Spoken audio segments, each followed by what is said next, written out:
Hey, welcome back to CPAC 2022. We're on the grounds here having conservative conversations at the Freedom Center, and I'm joined by Tiffany Justice, who is the co-founder with Moms for Liberty, headquartered here in the state of Florida. Hey, thank you so much for joining us. Thank you for having me. Welcome to the free state of Florida. Well, we're always glad to be here. I'm glad you don't need to be masked up to go around. I appreciate so much the stance of Governor DeSantis, and he seems to be America's governor right now. Everybody is literally borrowing and looking to his playbook to see what they need to do in their own state. But I want to talk about liberty as it pertains to education. Liberty University, that's a big thing for us. We're a Christian mission. We were founded to be a training ground for champions for Christ and champions in every field. We're seeing everywhere, Tiffany, indoctrination. We're seeing the radical left using really a kind of a Marxian kind of playbook for education, indoctrination, social engineering in schools. I remember, 20 years ago, 9/11, when we were talking about the breeding grounds of terrorism and some foreign battlefield somewhere else across the world. We signed No Child Left Behind and all these others into law, but we never took seriously what was happening in our education system. We kind of finessed the problem, but we didn't confront it directly, and these ideologies cannot coexist. So you're taking this challenge on. You're growing chapters all across the country, 174 chapters, 33 states. That's incredible. I want to surrender some time to you for you to talk. Tell us about what's going on. Okay, so we just started in January of 2021. Tina Deskovich is the co-founder with me. We both served as school board members. We both had kids in public schools. I like to tell people I unpacked a lot of backpacks. I have 4 kids, 17, 14, 12, and 10. So really had a good sense about what was happening in America's public schools. We got on the school board front row seat to get to see how the money's being spent, what the priorities are in the school district, who the real key decision makers are, right? The union has an undue influence in our children's education, and so we really want parents to have a seat at the table, and if they don't want to give us a seat, we're going to bring our own. Yeah. Well, you have to organize, and you certainly have to show up, but you also have to be armed with truth. And knowledge is the currency of power. Certainly you understand the ideologies that are being broken down right now. Deconstruction, right? Critical race theory, critical theory in general being applied to education. Off camera, you were talking about sort of the playbook that the left has been using for decades now, really.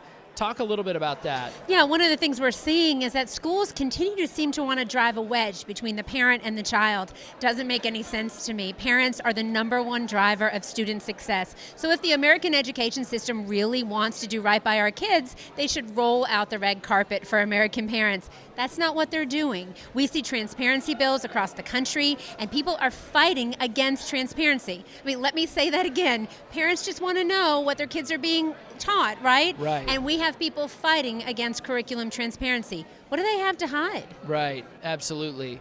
And some of the things, kind of going into, I think about this myself, we have to have a concerted effort in Christian schools, universities, private school education, to look at some of these textbooks, because a lot of them, for years now, kind of in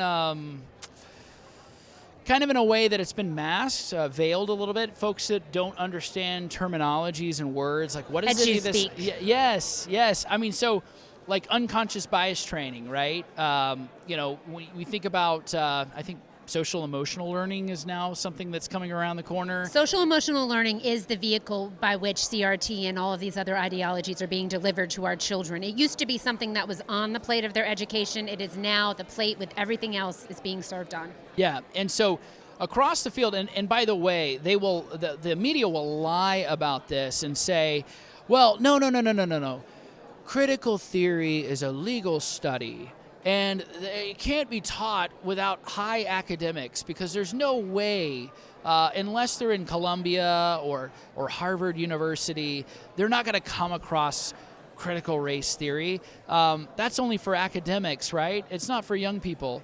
What do you say to that? I say that's a bunch of baloney, and parents know it. What we're seeing in schools is that children are being taught that they're different based on their skin color.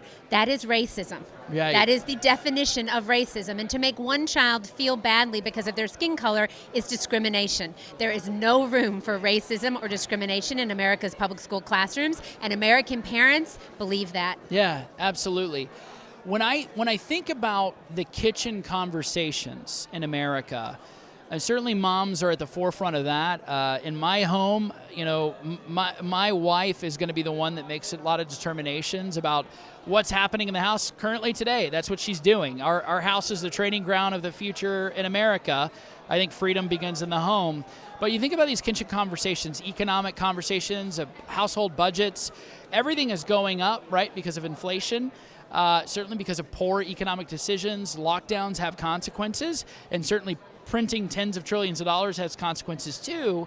What is the road forward for educational freedom in your mind? Yeah, well, I mean, we're huge proponents of school choice, but we want informed decision makers. We want parents who have the right information so they can make the best decision for their children. So we're seeing a lot of parents homeschooling. You had mentioned there are sacrifices that parents do need to make when they homeschool. The truth is that might mean that one person in your home may need to not work, right? And may need to be focused on educating the kids, and that might be the mom or the dad. And so we support homeschooling parents. A lot of the homeschool parents saw, I think, some issues with the American education system before some of us did. Oh, yeah. Right? And so they are a wealth of knowledge, and we always encourage our parents to reach out to homeschool parents. The truth is, homeschooling is not going to work for every parent. If you're a single parent household, you're working and you need your kids to go to school. So what we really want is for parents to be engaged in their children's education. When you talked about textbooks and curriculum, if I could talk about that for a second. Yeah, totally. Great. So we are tired of being reactive. Right? We want to be the one who are driving the decisions that are being made. And so curriculum review happens in districts. Parents are able to go and review textbooks. They don't always realize that. So one of the things that Moms for Liberty does is we work with our chapters to get out there into their districts and to build relationships, to find out when those meetings are, to get on those textbook committee adoption process review committees, and to have their voice heard. They're meeting in chapters, they're reviewing school district budgets, they're seeing how our tax dollars are being spent and prioritized within a district, because the truth is, we have a literacy crisis in this country. 2/3 of our kids are not graduating reading proficiently, and that has to change. When you think about the way the nation is stacked up demographically, there are 4 key states, large states, right? The most populated states being New York, California. Is that changing, though? I don't know. I've seen those U-Haul maps. Yeah. Well, that's true. But then also Florida and Texas. Sure. And Florida and Texas are a large educational constituency when determining what those textbooks are. And so oftentimes when new textbooks are released, both Texas and Florida play a big part in that, what goes into that curriculum. What remedies should we be looking for? Sure. What I think you saw it happened yesterday here in Florida, in Tallahassee, Florida, which is our state capital, was a bill that passed House Bill 7. And it's a bill that fights against indoctrination and discrimination in the workplace and also in schools. So as we see better policy being passed and better laws being passed in our states, I think you're right. That will have an effect on curriculum in the future. Mm-hmm. Absolutely. Well, Tiffany, thank you so much for joining us. Really appreciate what you're doing at Moms for Liberty.